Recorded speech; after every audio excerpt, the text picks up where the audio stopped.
Welcome to Cosmic Comics, Games and Collectibles, your zen of geekism. We carry comics old and new, magazines, toys, games like Pokemon, Magic, D&D. Want Godzilla, Ultraman, Star Trek, Ninja Turtles, Funko Pops? You'll find it all here. Shop our Cosmic Sound Room and pick up a record or two. Enjoy our Comic Coffee Lounge with a cup of Sasquatch coffee or a delicious menu item while geeking out over a super cool movie on our big screen. Come by and say hello to Maui. Cosmic Comic, Games and Collectibles. Superman loves us, and so will you.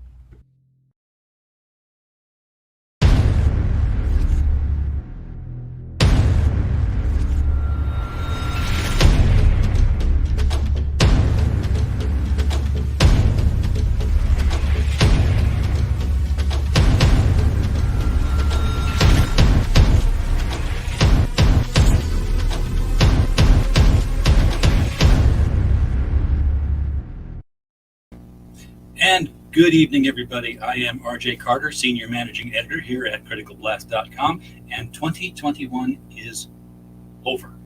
We don't have to live that long national nightmare any longer.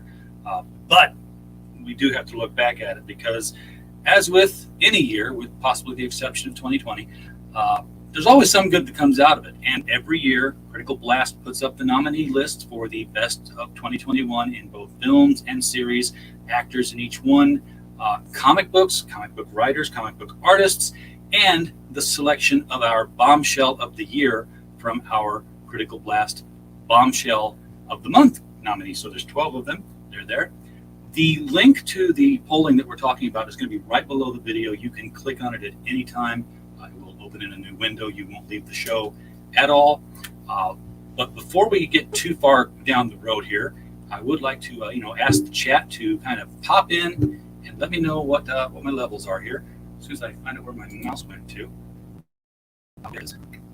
It disappears until I click on something, and then I'm usually on something I don't want to click. But anyway, if anyone can tell me what the volume is like on the computer, I'd appreciate it. We did some pre-show stuff, and it sounded like there was some noise levels. Don Chen's in the house. Hey, Don. Alan Dunford. You two need to get together. Alan needs to get on Don's show. Don, you would love these guys and what they do. It's a very cool book they're putting out here, and they are on the nominee list somewhere in some places. Joining me tonight just to shoot the bull, and that bull gets shot so many times, is George Peter Gatsis from GeorgePeterGatsis.com. Greetings. Happy New Year, George. Happy New Year. Oh, it can't be any worse than last year, right? What? This is the best show of the year. It is. It is the best show of the year so far. Yeah. It's our second show of the year so far. We were on at noon today with Austin Huff and his really super good book, The Masters. Yeah, you guys were on there for like 2 hours. Holy smokes. Yeah, 2.5 hours. And you know what? He still didn't show me all the cool stuff. He's doing something weird. Well, first of all, his book, he's gone out and gotten these artists like Pat Broderick, like Alex Saviuk, like all the people who were doing books in the Bronze Age of comics that people are saying, oh, they don't want to do stuff anymore. We got this new breed. Guess what? They still want to do stuff. And they're all working on his book. Mike Grell is doing a page in this book. Holy smokes. Yeah. It's 5 issues long, and guess what? Because all these artists are on it, they all wanted their own chapter, they're working in parallel. So he's crowdfunding issue 1, but by the time he crowdfunds issue 2, they'll almost all be done. He said issue 4 is already almost done, and they're not even done with launching number 1 yet. Oh, geez. Mike Grell, of all the people, it's like, I got a lot of the really cool stuff that he did outside of Marvel and DC. Oh, like John Sable Freelance? Yes.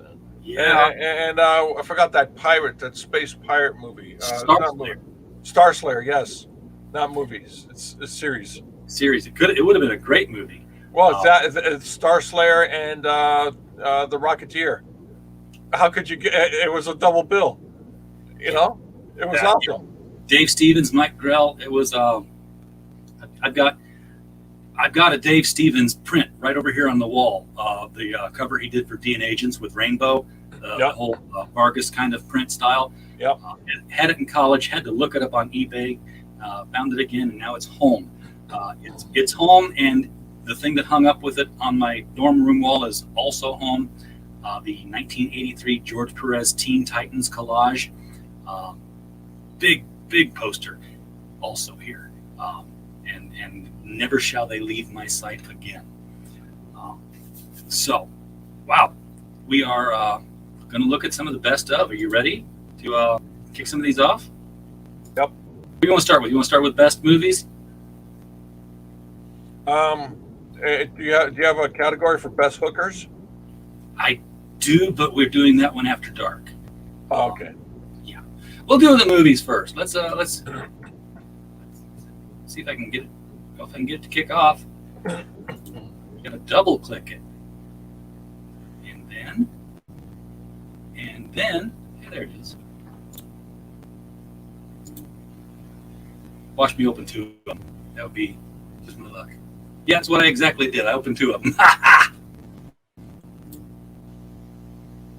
The best movies of 2021 include Black Widow, Dune. I like the logo for Dune. I mean, it's just a horseshoe that's going around. That's not bad. Finch, Yeah, that was a great movie. I loved it. Free Guy, No, good movie too. Ghostbusters Afterlife, Yep. Godzilla vs. Kong, which I almost felt like came out last year, but it's been a bit of a long year. Yep. Last Night in Soho. I don't know anything about this. I don't either, but it was on, people were saying, hey, include this. So we listened. No Time to Die. Only in theaters. That was a big thing because everybody was getting used to movies coming straight into their house. Nobody. Man, this makes me miss Better Call Saul. Oh, yes. Yeah, I remember this one. Pig. Pig. That's Nicolas Cage. Homeless guy looking for his pig. Wow. Gee, I don't know what to say. Red Notice. I liked this one. This one was fun. Yep. And Yeah, that's Ryan Reynolds was basically playing Deadpool without the Deadpool. well, yeah. It's all. It was, and The Rock was playing The Rock. Yep. It was a fun movie, and that's all I require out of a film. And Gal Gadot was in it, so it's perfect film for me. But then there's Spider-Man: No Way Home, which a lot of people liked. I'm kind of sort of among them until I think about it too much, and then I'm like, maybe not. Was it Pig was good. Don't Look Up gets my Netflix vote. Okay, I'm going to say this now because Don't Look Up isn't on the nominee list. But when you go to the voting section on criticalblast.com, where the link will take you, every category has an other. So if we didn't get yours on there, you can write it in, and you can tell other people to do the same. Only one that doesn't have an other is the Bombshell of the Year, because we have 12. There's no wild cards coming for that one. Okay. The Suicide Squad. The Suicide Squad. The Tomorrow War. So far? And Venom, Let There Be Carnage. All right. The only one that I don't know anything about was Last Night in Soho, and Pig was vaguely familiar. I think it's one of those films that people talk about the performance. I don't know what the story was on that one myself, other than, he's looking for his pig. Somebody took his pig. John Wick, it boils down to nothing more than they took his dog. So it's a plot point that can work. I never get between a man and his dog. No, never. Or apparently his pig. I went to get this drink before the show, and okay, so like I got a new mini fridge about a month or so ago, and I started saying I can have cold stuff. I can the freezer on it is an old thing of burritos and chicken nuggets and some breakfast sandwiches, and I put milk in it, and about halfway through the half gallon of milk, I had yogurt. I'm like, okay, it's not cold enough. I'll just make it colder. It was set on 4. I turned it all the way up to 7. So 7's the highest. I don't know who decided where the gradients on that dial were. It should be like 0 to 10, but I turned it up to 7. So I get this orange juice out that's been sitting there for last Saturday. It's the last one. It's a block of orange ice. Yeah, see, I'm very familiar with these little mini fridges. See, the thing is, other than the freezer, the second coldest spot is just below the freezer. Mm-hmm. And anything at the bottom would be something that you don't want to freeze at the base. Yeah. Well, this was in the door, next to the freezer. As it closed, it would be right in front of the freezer, which means I've got to get one of the drinks that didn't freeze because it's not cold enough at all. Not just not possible. Ladies and gentlemen, we've got a chair stream right now. Chair stream. It's not going to be cold enough to freeze alcohol. That first Budweiser of the day is always the best one. Yes. It's what, 8:30 in the morning, your time? Yeah. Exactly. Alarm just went off. Yeah. I'm rolling out of bed and getting my morning buzz on. No, I get my morning buzz from Indie Volt. So. Yeah. Well, I usually wake up bright and early, 11:30 in the morning. Yeah. I slept until 9 today because, New Year's and all that. Don says that, that's not Don. Somebody popped in right as I was clicking on Don. But hello, Pops, glad you're here. Don says that Matrix 4 was meh. I'm hearing that from a lot of people, and I'm also hearing it was great from a lot of people. And it got me thinking, George, do you think it's possible that a movie company could be hush-hush enough to release 2 versions under the same title and not tell anybody? Just to see which one tracks better.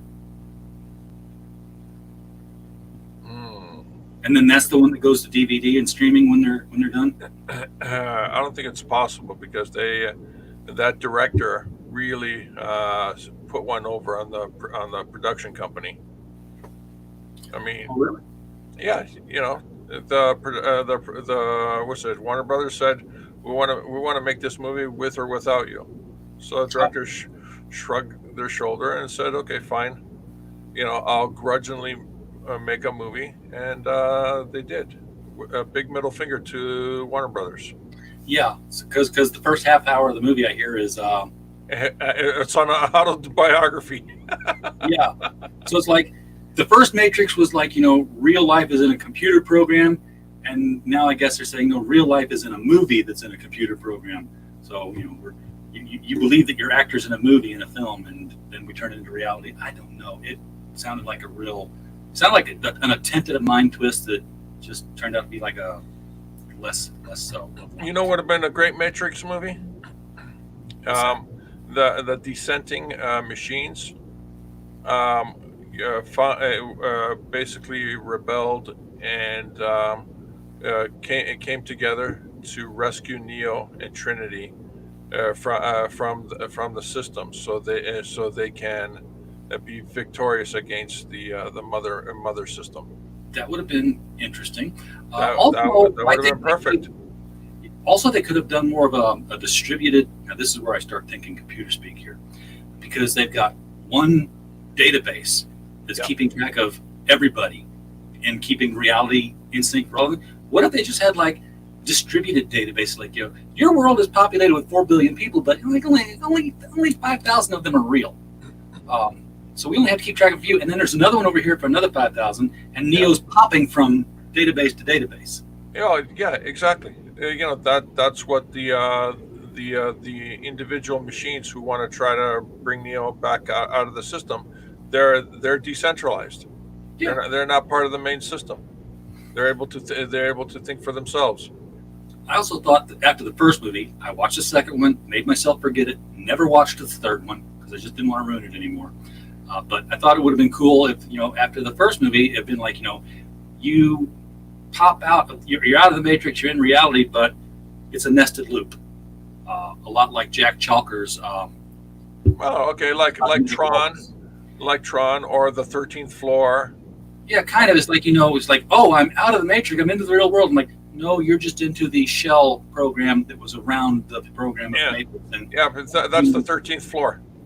Yeah, okay. The 13th floor story starts off with in the 1930s, and somehow our hero finds out that he's living in a digital world, and then when he wakes up from that digital world, or he's brought to the real world, he finds out that real world is also a digital world. Yeah. And, somewhere the writers for Star Trek The Next Generation are just sitting back going, holodeck. Yeah, Then, yeah, and they're not. Oh, we created a holodeck within a holodeck. They did that. That's exactly what the concept of the 13th floor is. A holodeck within a holodeck. The AI was so intelligent it created its own holodeck within.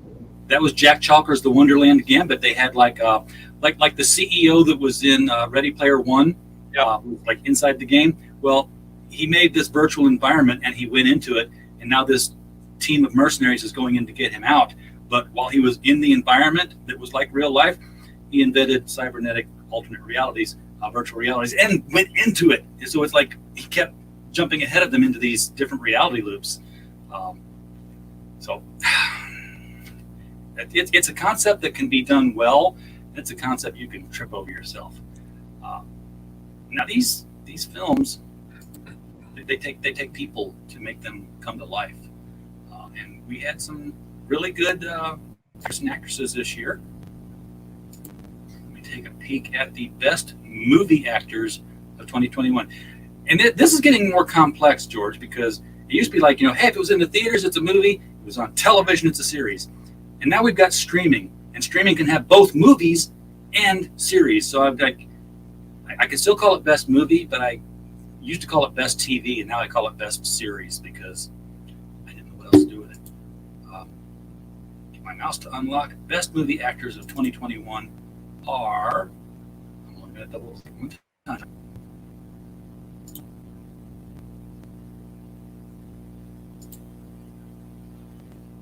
Why is it acting so slowly? Here we go. That curtain is actually supposed to open, but I click on it and it ruins the animation. Best feature film actors of 2021 are this guy, Andrew Garfield, for Spider-Man No Way Home. Anya Taylor-Joy for Last Night in Soho. I really should have labeled these because I'm going to screw And what was Last Night in Soho again? I don't know.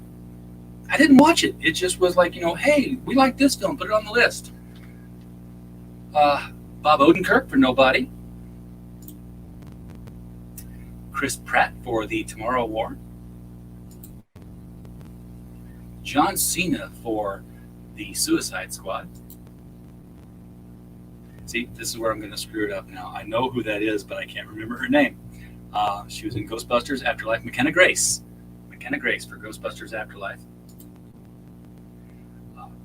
Ryan Reynolds for both Red Notice and Free Guy. Did 2 good movies this year. Tom Hanks for Finch. And Willem Dafoe for Spider-Man No Way Home. Interesting that Spider-Man himself was not brought into the Best Actor category for his own film. Well, isn't Tom Holland up for a Lifetime Achievement Award? It probably is. Yes, he's been at it long enough that he deserves it by now. Yeah. I've been. It's not that I've been growing a beard. It's just that I quit trimming it up. So I've gone full David Letterman with the I don't give a what anymore about it. It's just been too hard. I go outside to shave, and now we have ice. So it's just like, I'm not going to do that. Don liked Free Guy. I liked Free Guy too. Free Guy is what The Matrix could have been. Because it was. Wait a minute. You say you go outside to shave? You walk down by the river? Actually, there is a creek, yes, but no. I just go outside and I get into the awning again, and that way the hair just kind of goes instead of go to the bathroom sink and floor and. Not bad. Not bad. Yeah, and the birds can pick it up and make their nests, and I'm contributing to nature. It's just, I can take my shirt off outside. Yeah, nobody wants to see that. But I just shaved my face, so it's okay that I'm going outside to do it. I was shaving my head, but you know what? I'm growing my hair back because I remembered I actually had hair before I shaved it all off before. I remember I had it. My head's forgetting about it because it's like, yeah, we'll do it. And my top of my head's going, you want us to do what now? So I'm looking at it like that's not right. You're supposed to regenerate that stuff. Just because I cut it off doesn't mean you're done. But we'll see how it turns out. I'm going to start plastering it down and looking like some used car salesman soon. Because it's all sticking up. So did I miss any movies on my list or any actors on my list, George, that you liked that weren't on there?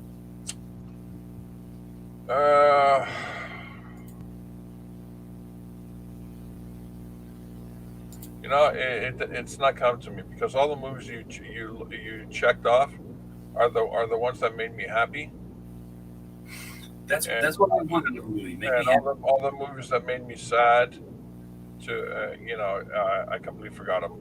Yeah, Don't Look Up. I think that probably should have been on the list. Maybe it was just because it came out so close to the end of the year that it wasn't getting the nominations. But yeah, Don't Look Up.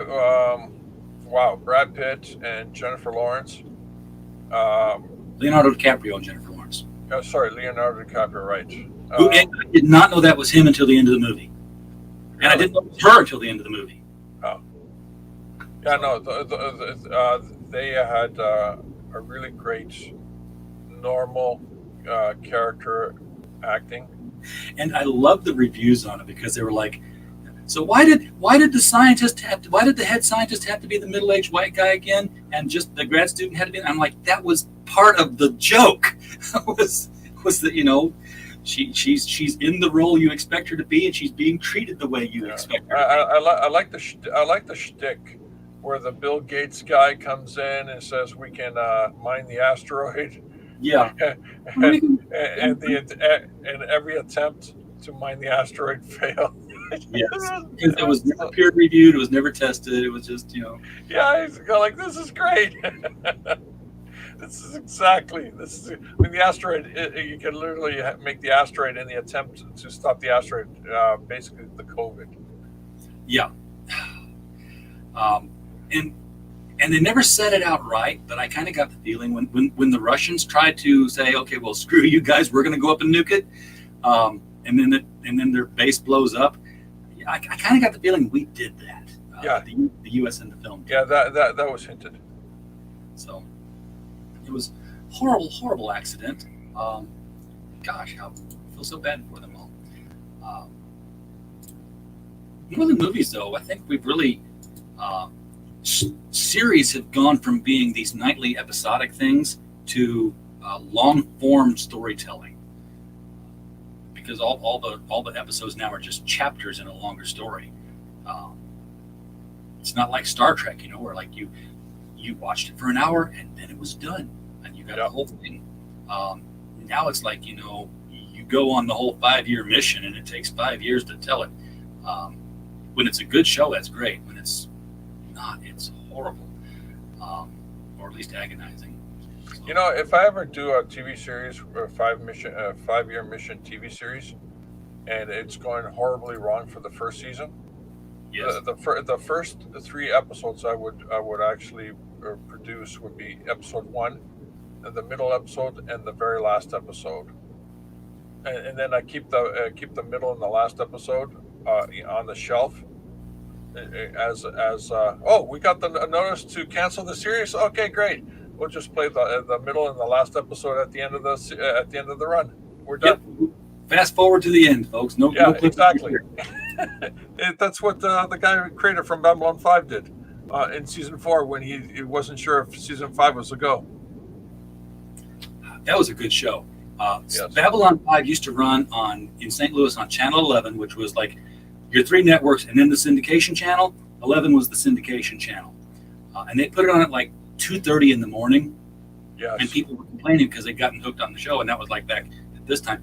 And I remember that the program director for KPLR responded that he would be glad to pop in a VHS tape for the 7 people in St. Louis who actually watched the show. This was pre-internet, or he would have been dragged so hard. I can tell you, the people here in Canada, VHS tapes was the thing. They were recorded, and then within 3 days, people were getting VHS tapes in the mail. Oh yeah, we had friends who would like set their timer to record it at night, and then in the middle of the day at lunch, we'd go to their house and sit down and eat lunch and watch Babylon 5 from last night and then go back to work. Oh yeah, Perfect Strangers. At one point, Perfect Strangers, I was part of the group. Perfect Strangers gathered in one apartment for the first time. Right out of the blue. Perfect Strangers. I was included in the list. We went there and we all stood around and watched 20-inch color TV. Yes. To see the movie Severed Dreams, or the episode Severed Dreams, I think it was. Okay. I forgot which one. We had a friend had a party where I worked at my first job, so that takes it back. The Star Trek: The Next Generation episode that picked up the cliffhanger of Locutus. Yeah. And where the one that ends with fire. Yeah. And Billy, he was this computer guru. He was the hero. Independent contractor, didn't work for anybody but himself. Yeah. And he's like, hey, we're all going to come to my house, watch Star Trek. I'm like, hey, great, Billy. I'd like to. I'll be there. Where do you live? The man who could take stacks of, at this point, green bar paper that was wide, and read hexadecimal dumps and say, there's your problem. Stopped, thought, pulled out his wallet, showed me his license, and said, there. Because he could not remember his address. He didn't have to remember his address. He says, I drive the same route. I get out. I don't have to know where I am. I just know how to get there. Wow, that's amazing. I mean, our communication back then was BBS boards. We'd be phoning in and just DOS prompt and communicate. Yep, World War IV boards. I was all over those. Yeah. Oh, it took me a while to figure out that's what they called them. Let's log on to another WIV system. They call it World War IV because it was WWIV. Anyway, best series nominees of 2021 include Alex Rider on IMDb. I'm going to have to watch that. That actually sounds intriguing. Teenager who's been trained as a spy doesn't know he's been trained as a spy. So all this rock climbing that his uncle's taking him on, and all these martial arts classes and computer programming classes. Oh, I'm being trained for something. Arcane. I know about this. It's on my list. It's on my list too. I watched the first episode. I'm like, I'm kind of lost. I'm not really hooked, but it's an interesting animation style. It's Spider-Verse animation style, in a way. Yeah, they sort of paint on the characters, instead of having soft shading and all that stuff. So it makes every scene looks like it's an actual artistic rendering. Yeah, every frame, so to speak. You can pause it anywhere and have a nice shot of something. Yeah, it translates perfect to comic book. Hawkeye. Now this is I found this interesting. I looked at the IMDb listing for this.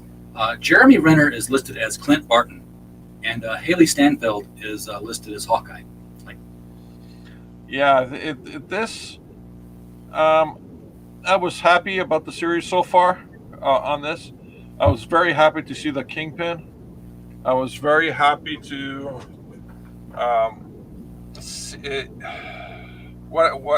okay, I'll just tell you about the happy points. First and foremost, the Kingpin. Yes. Second, of course, Jeremy Renner. He was funny. I mean, I just love the humor in this. There was a lot of great humor moments. The girl, I forgot her name. She is cute. She's got a great look and appearance and characterization. Meaning she acted cute, funny, all that stuff. So it had a lot of nice things going for it. She's got her dad's marksmanship skills. Yeah, and overall, it's okay. The series was okay.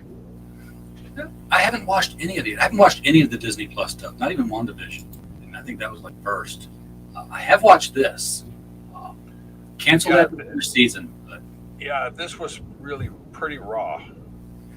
yeah, it was. I don't know where to go with this other than, yeah, the comic books. This. It was two series running at the same time on top of each other.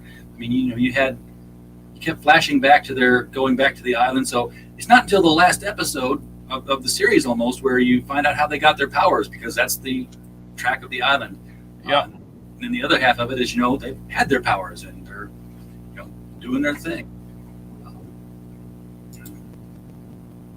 Loki.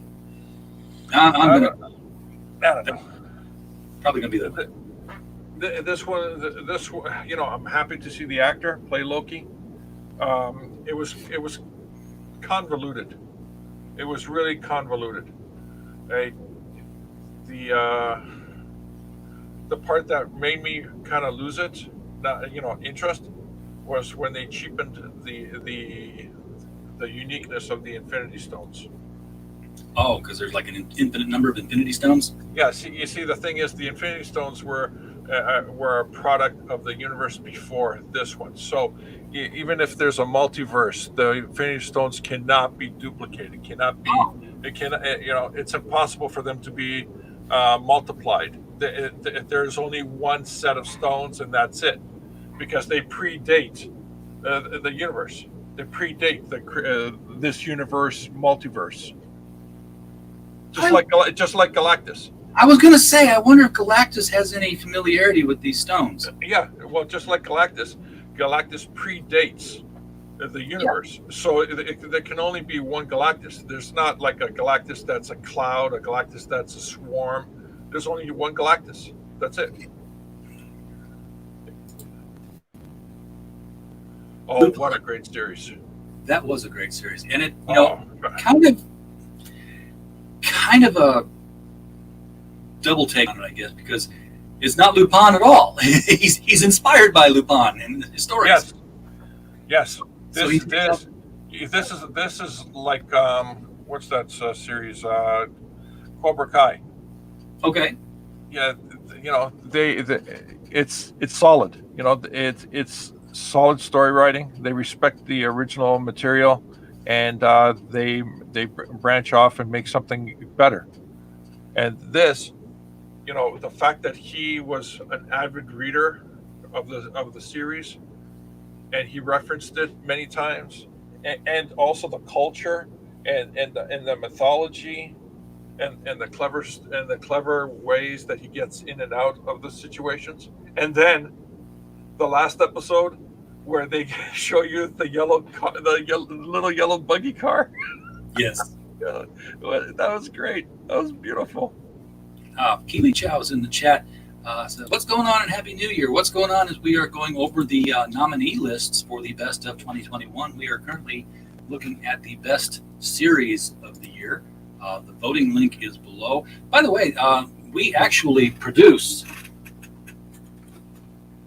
physical awards for these people. This is printed on metal. This is not a sticker on a plastic disc. It's a metal disc on a ribbon. It will be engraved on the back of each one with the winner's name, their category and the year, and they get mailed out. So, Gina Carano got one of these last year for Best Series Actress.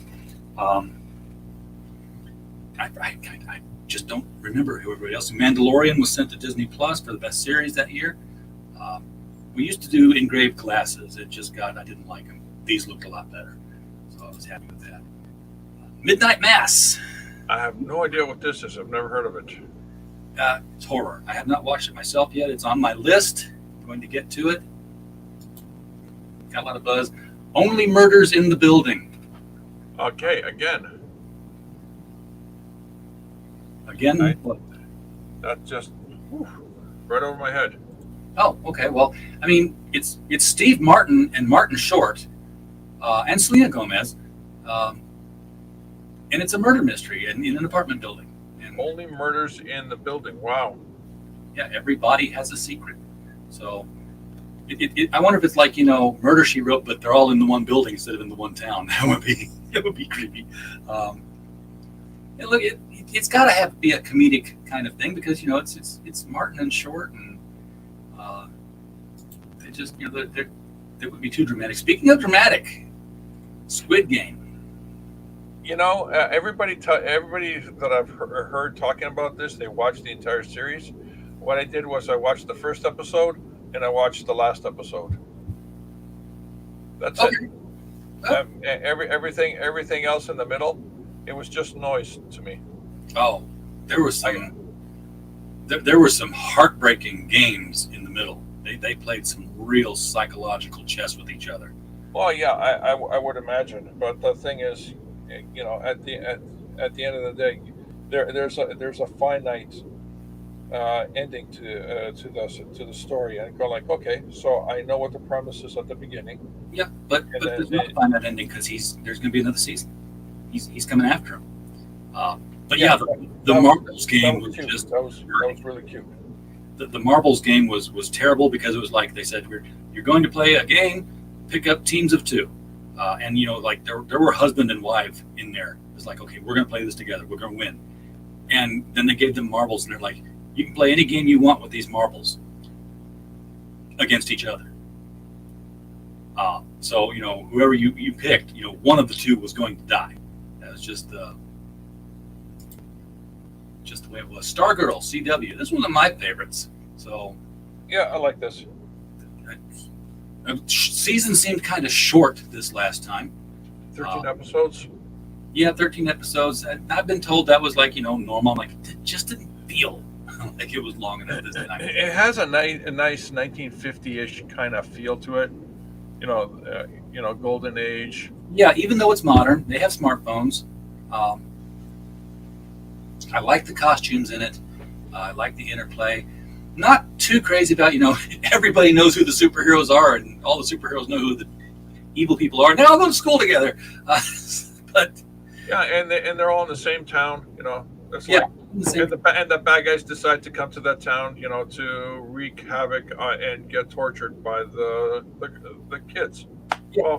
Well, at least the bad guys had a reason for all coming there. They did explain that because that's where they were going to launch. It was central to where they were launching their big plan last season. But good show. Check it out. It's no longer on DC streaming only. It's now straight over to CW this year. That's the first. I think it's the only broadcast show that we've got in our list. Super Crooks. I tried watching it. I don't know. I like the animation of it. Yeah, the animation looks good. It's something about it. I know the book well, and just there was somehow, some way, I lost interest in it. I honestly did. I tried. I made up to like episode 3, but it was a tough go. Yeah, it meandered a bit. It was trying to be like a superpowered Ocean's 11, and every time you thought it was like, okay, well, it's over. It can't be over. There's like 6 more episodes left. Yeah, you got it exactly. Exactly. It was like they took Ocean's 11 and they nitpicked everything, and they added like 12 more hours to it. Yeah, but I will say when it ended, they got smart enough to really pull a twist on some of the other bad guys, because it's all bad guys. Yeah. And one hero. Heroinberg says Stargirl is the best live-action superhero show, except for Us, of course. Most authentic, cute costumes, and they have a new actress today from Indonesia, so can't wait to see her and who she plays in the live-action Heroinberg adventures. After Super Crooks, we have Ted Lasso. I don't know anything about this. I looked up the trailer for it after the nominations, and I'm putting it on my list of things to watch if I can find it anywhere other than Apple Plus TV. He's an American football coach who is out of work and gets offered a chance to coach football in the UK. You can already see the problem. Yeah, and he goes over there and figures and learns very quickly that football is actually soccer. Yes, and but his pep talks are, they're used to a different approach, and he's more pep talk and optimistic, and here's what we're going to do to win, and they're like, we got to get out there and clobber. It's like, no, it's not about clobbering. It's about, doing this and doing that. And it's cute. It's cute. And he's not only just picking up on soccer, he's picking up on British customs.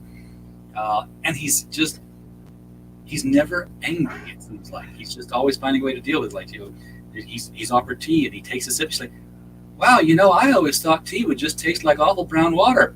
I was right. No, thank you. Don't want this, please. Like, and they're just charmed by him at every step of the way. So it looks to be fun. The Nevers. This one's. It's on my list. It should be on your list. I know. This one is the Nevers. The best way I can explain it is imagine Charles Xavier's School for Gifted Children in Victorian England. So all the technology is steampunkish, but they all have mutant powers of a sort.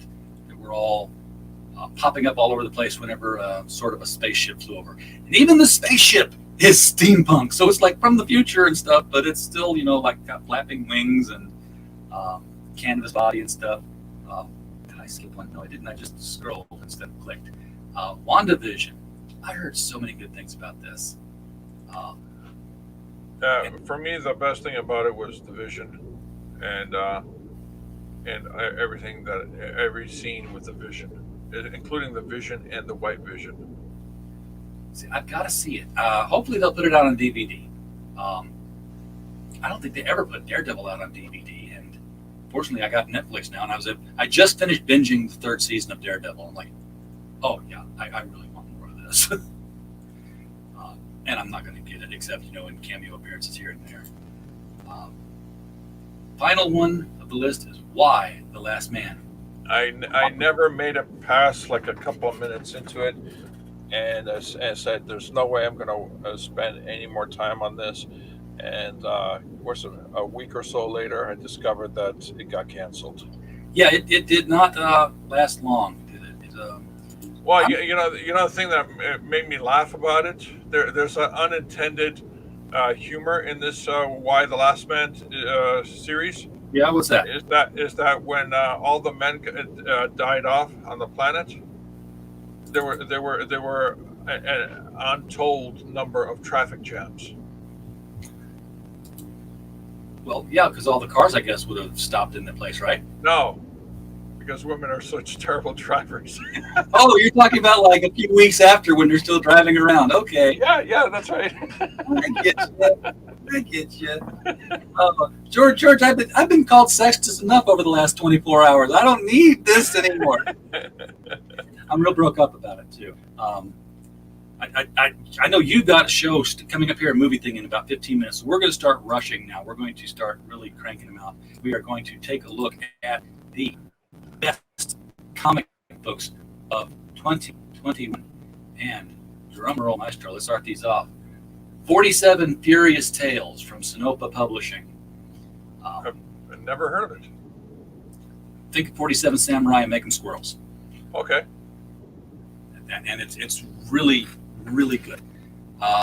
Galactic Rodents of Mayhem. I heard of it. I have it. They're not rats, they're capybara. But that's how you say it. I don't know. How to Die. Wow. That one. I'm familiar with it, but not, intimately. Impossible 2. Impossible Team Up 2. This is Carl Kiesel and David Hahn with Impossible Jones in this issue teaming up with Holly Days. This is from Panic Button Press. Sounds Comic familiar. America 3 from Iconic Comics. Yep. Got it. King in Black from Marvel Comics. No. It's nominated. I don't have it either. Kree-Craw and Chris Must Be Destroyed. This is from Gate Comics. Nope. Yeah, it's new to me. Yeah, new to me. Interesting looking cover. Not hating it. Loco Hero. Got it. Yep, got it. This one's cool. This one's interesting. Art is just lovely all the way throughout. Monty Moore is doing this. What the hell is Squid Game doing in here? Okay. Apparently, I was reusing my things to make news. Apparently, I skipped Yeah. it. Miskatonic High. Yeah, got it. I met this all the time. Issue number 13. Monster MD. Came out this year, believe it or not. I thought it was older than that, but no, it came out this year. Once in Future from Boom Studio, from Kieran Gillen. This is interesting. I don't have it. I don't know. Camelot 3000 is always the best one for me, so I'll deal with that. Yes. Perfect 10 from Genuine Comics. Got it. You got it? Dang it. Pocus Hocus from Bad Bug. This was one of my favorites, and it definitely deserves to be on the list. Keep watching. Yeah, I'm familiar, but I don't think I have it. You'll want to get it. They're launching number 3 in January on the 25th, so we'll probably have them on the show on that day or shortly after. Finally, The Strange Death of Alex Raymond. That's a hardcover graphic novel that came out this year. Don is saying got perfect 10. So, Don, it's a shopping list. What the ones you don't got, you can go get. Heroenberg, you are absolutely right. Impossible Jones was a really fun book. I backed it. You probably vote for Common, though. You think, okay, well, yes, Pops. I know I've seen 47 on your channel all the time. It's where I first got introduced to it. And well, I guess we can't really rank them and give something the worst series of the year, but it did get canceled, so it doesn't say a whole lot for it. I'm going to kill this one, and I'm going to bring up the final final 3. I gotta get moving here. So, best comic writers of 2021. You can watch it load instead of just having it be there and available. Come on, PowerPoint takeover. They are in alphabetical order only. Alan Dunford and Will Radford for Pocus Hocus. Dave Brink for Perfect 10. Gilbert Deltray for Galactic Rodents of Mayhem. Carl Kiesel for Impossible 2. Mandy Summers for Pirate Queen. Mike Shea for Miskatonic High. Sam Quinton for 47 Furious Tales. Tonic Mole for Saving the World. And Von Klaus for Monster MD. That's going to be tough because Monster MD, Rodents of Mayhem, Perfect 10, and Miskatonic High. They're all have good stories. Yeah. Here's something I noticed after this was all said and done. DC Comics not on the list anywhere. What? That's kind of was my take too. I was like, what? Because they've always dominated the list before, and nothing this year made the nominee lists. Best comic artist of 2021, again alphabetically placed.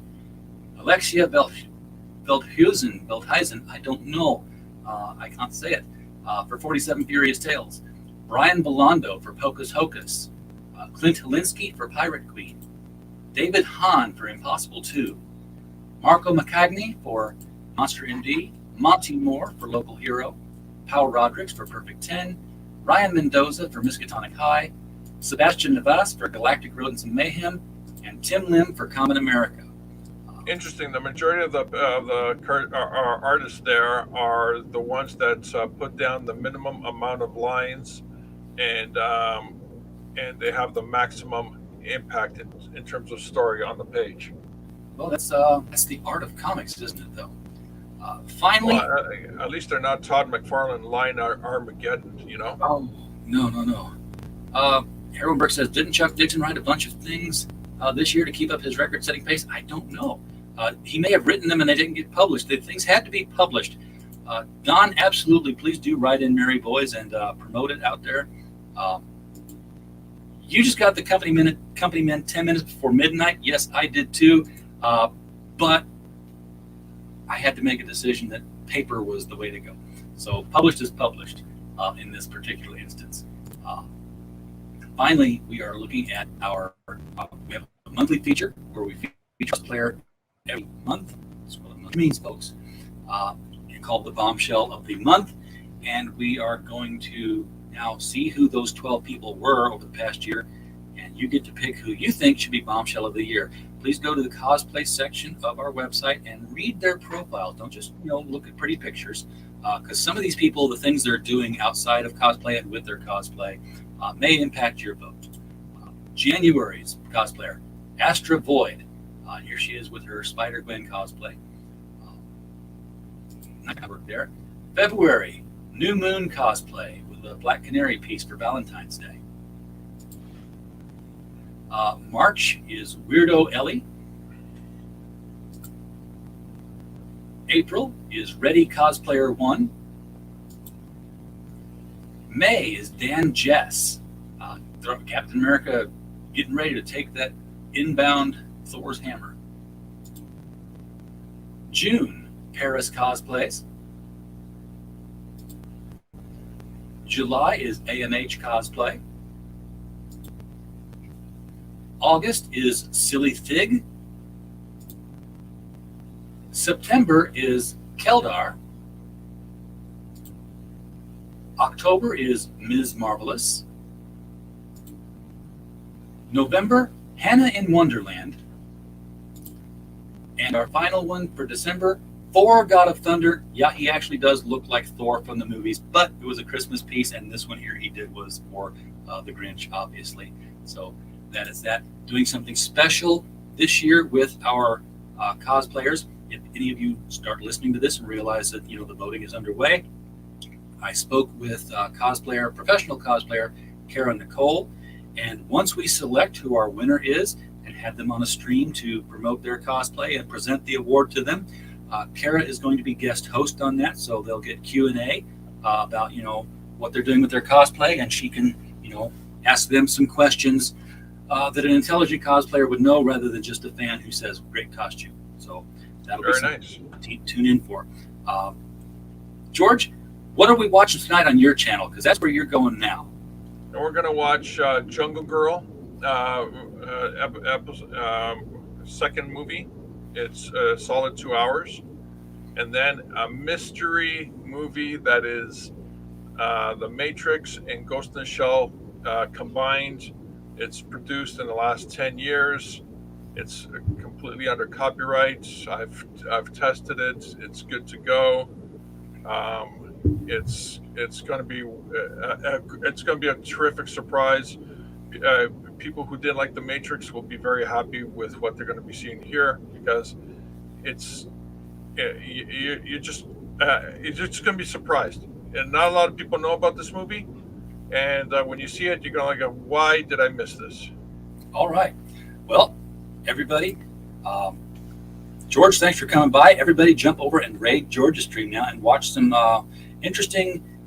You got to see the things that George is doing with movies, especially the public domain stuff, but even the copyright ones, the way he's able to make them viewable for the audience, and does a little bit of a Misty 3K thing with them with the guests on his stream. Jump over there and have some fun. Coming up in 6 minutes. George, thank you for showing up, my friend. Thank you for having me. It was a lot of fun. It was very educational. There's a few movies in there that's like, wow, hey, movies and series that I would never have known if I didn't come here. We have guesses in the stream. Is it Equilibrium? No. Nice try. And would you ever consider screening one of Bill Black's Night Vale media movies, like the recent Scarlet Scorpion? Well, yeah, I would, but I have to test it to make sure that YouTube's not going to do a copyright strike on me. Yeah, even if Bill doesn't care, YouTube does it automatically. Yeah, so it's not about the producer or the creator or the owner of the movie. It's all about YouTube. Yep, that's how YouTube thinks of it. It's all about YouTube. All right, with that, we're going to let you get over and do your thing. Everyone in the chat, appreciate you being here. We don't have a show without you. Get out there and vote and encourage your friends to do the same. And we will see you tomorrow night with somebody, I'm sure. While you were here, we just hope you had a blast.